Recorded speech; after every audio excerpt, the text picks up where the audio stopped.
All right, guys, the judge lays out the case, mentioning a scheduled jury trial just days away, but suddenly we're here for a plea hearing instead.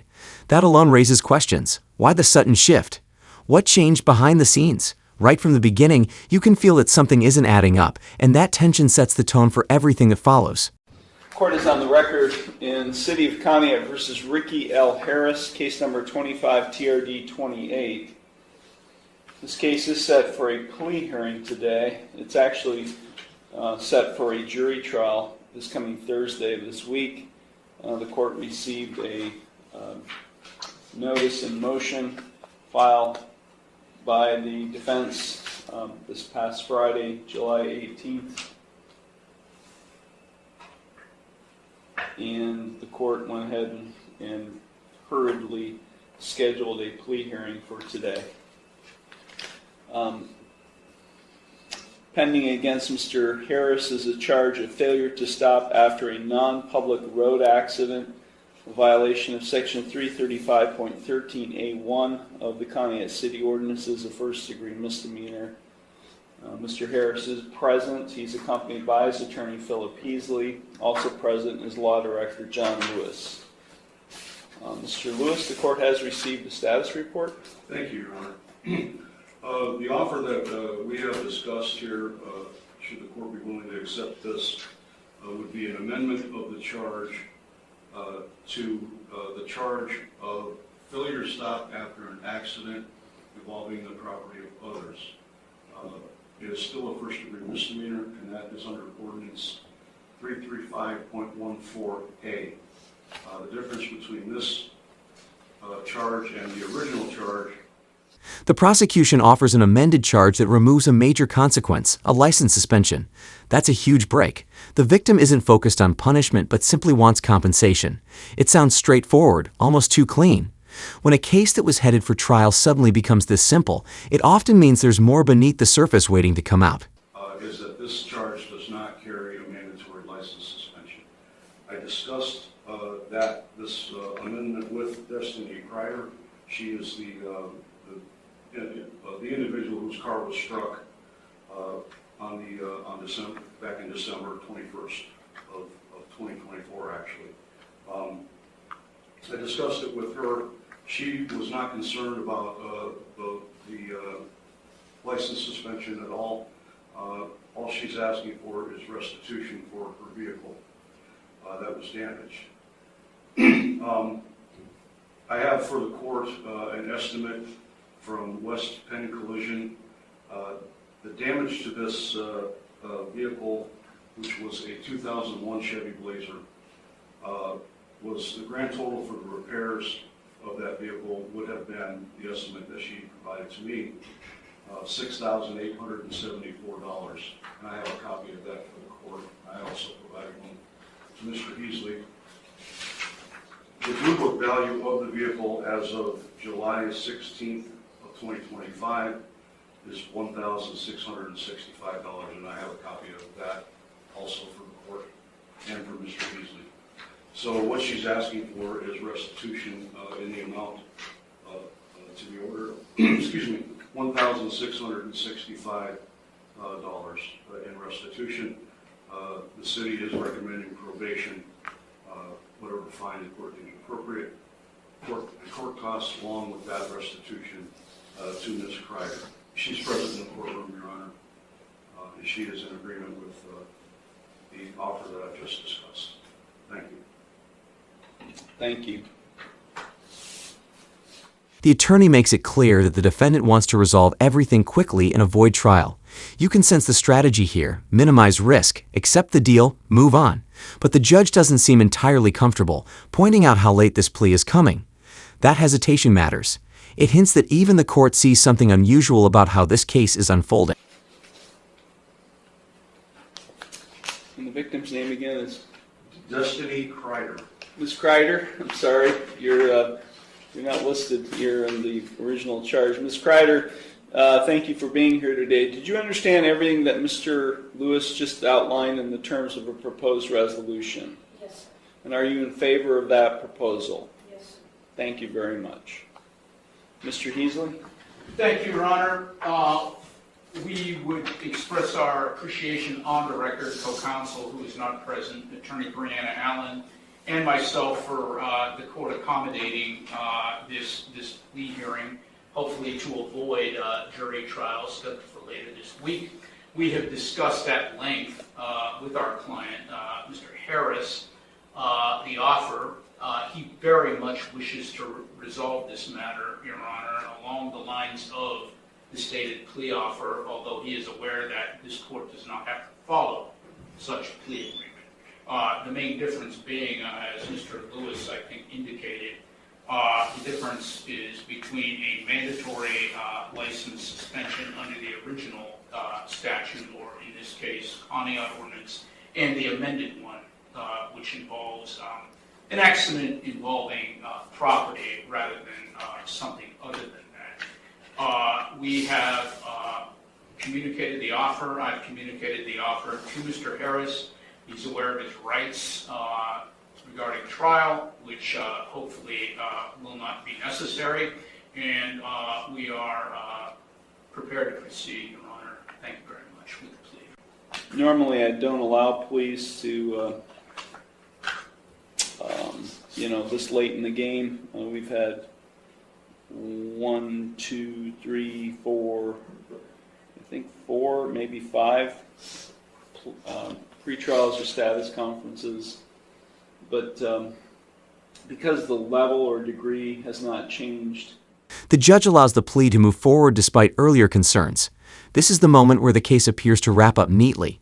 After multiple hearings, it looks like both sides are finally aligned. But sometimes, when things come together this quickly in court, it's not resolution. It's the calm right before something completely unexpected disrupts everything. And essentially, not much has changed in the way of the plea other than what was outlined by the counsel. I will allow this plea to go forward. Thank you.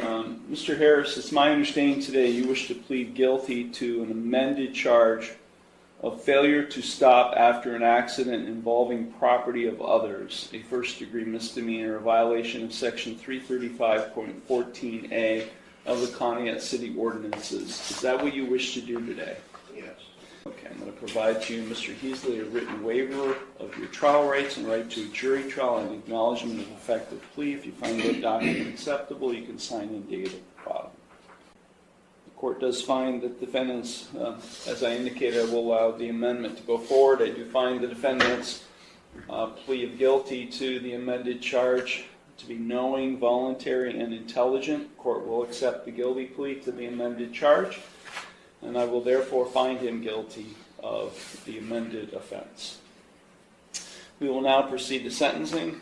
Mr. Heasley, is there anything you or your client would like to say at this time before I impose sentence? Thank you, Your Honor. My client, as indicated earlier, does wish very much to resolve this matter, and that basically what influenced the decision not to go to trial, which of course belongs to the defendant rather than counsel. We're aware that there is restitution to be made in this matter, and hopefully that will not be a problem.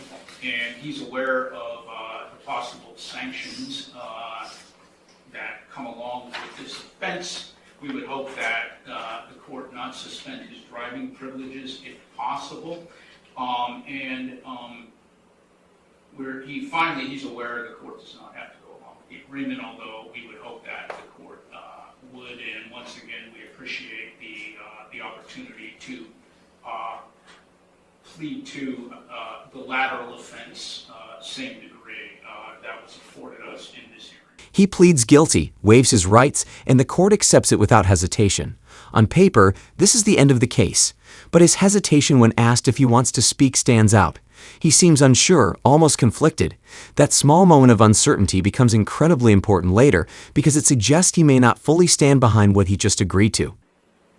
This incident happened last December, Your Honor. Mr. Harris is not reoffended in any way, and he is not likely to do so at any time in the future. Thank you very much. That's all.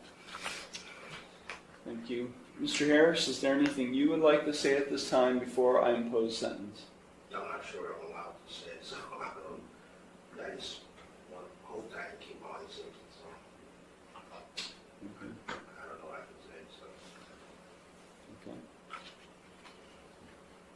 That's all? Yeah. Okay. Okay. Mr. Lewis? Thank you, Your Honor. Just a real brief recitation. Back on December 21st, Ms. Kreider's vehicle was parked in front of her residence in the street. It was struck by another vehicle. Officers investigated the matter, determined that the vehicle belonged to Mr. Harris, and at that point in time, they found pieces of the vehicle that were there, including a piece of a Cadillac grill ornament, and they matched it to the front of Mr. Harris's vehicle, and it fit. A piece of the Cadillac grill ornament fit perfectly, so that's how it was determined that Mr.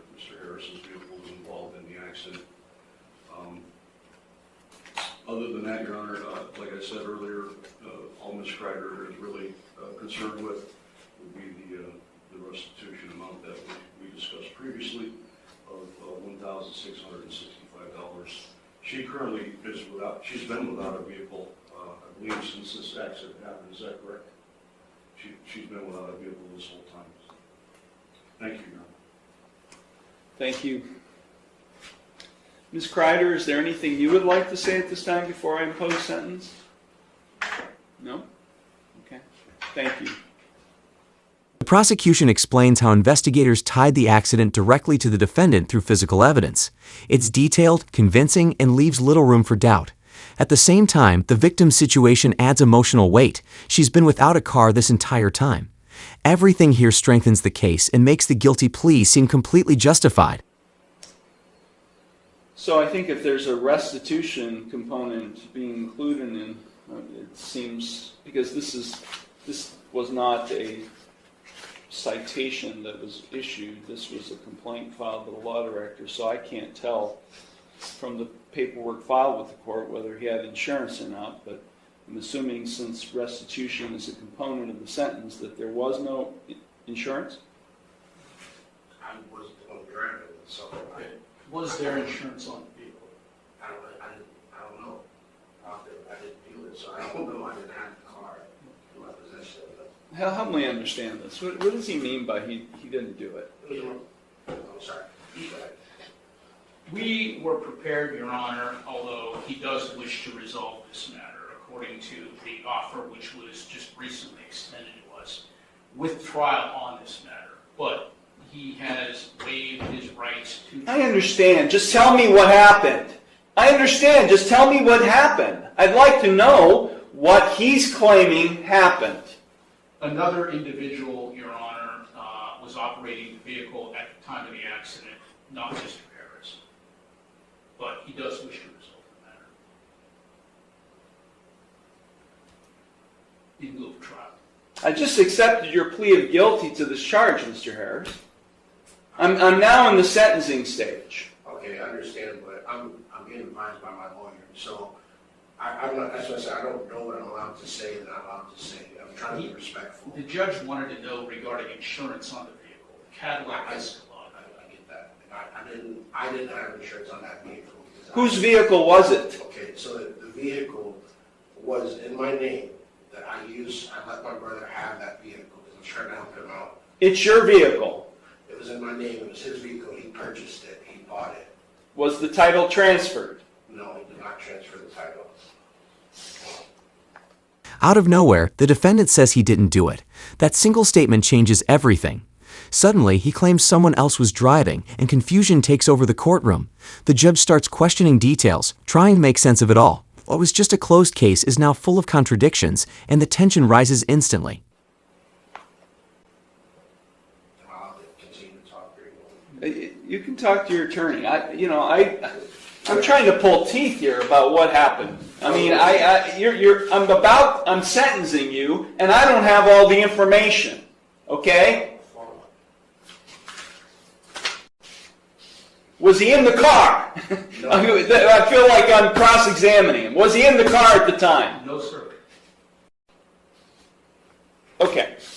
So, here's what I'm getting at, Mr. Heasley, specifically for you. If he pleads to a charge where he's operating a vehicle, in an accident,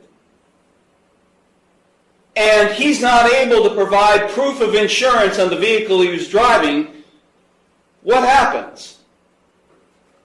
It's a non-compliance suspension with the Bureau of Motor Vehicles. Right? I mean, I know this amendment was all about trying to avoid a license suspension, but if he pleads guilty to operation and he's not able to provide proof of insurance, then it's a non-compliance suspension. Right? Yes, sir. Do you have the restitution to pay today? How long will it take you to get it, Mr. Harris? Around about a month, maybe a month. This case has been pending since December. You haven't been setting any money aside for that possible consequence? I'm living paycheck to paycheck. Okay. I have 5 kids. I'm sorry, Mr. Harris, I'm but take a look behind you. I didn't do it You just pled guilty to it. because I'm being advised by my attorney. I asked last time I was here, I asked if I could talk. No one's letting me talk. Well, we've got an appeal issue right now. We got an ineffective assistance of counsel claim right now. And I'm not going to allow this thing to go up on appeal, and you guys spend all kinds of time dealing with an appeal. I'm going to leave. And you guys are going to talk about this, and then we're going to resolve it, because I'm not sentencing right now. Because I'm not going to allow you to waste your time having to deal with an appeal on an ineffective assistance of counsel claim. This case is going to a jury trial. I'm vacating the conviction. This case is going to a jury trial on Thursday. You want your trial? You got it, Mr. Harris. This case is being vacated. I'm sorry, Ms. Kreider. This case is going forward to a jury trial. I'm vacating the conviction, and we are not proceeding the sentence. This is. The judge realizes there's a serious problem. This plea might not hold up at all. Concerns about fairness and legal representation take center stage. And then comes the shocking decision. The guilty plea is thrown out, and the case is sent back to trial. Just like that, everything resets. If you found this breakdown insightful, make sure to like the video, subscribe to the channel, and we'll see you in the next video.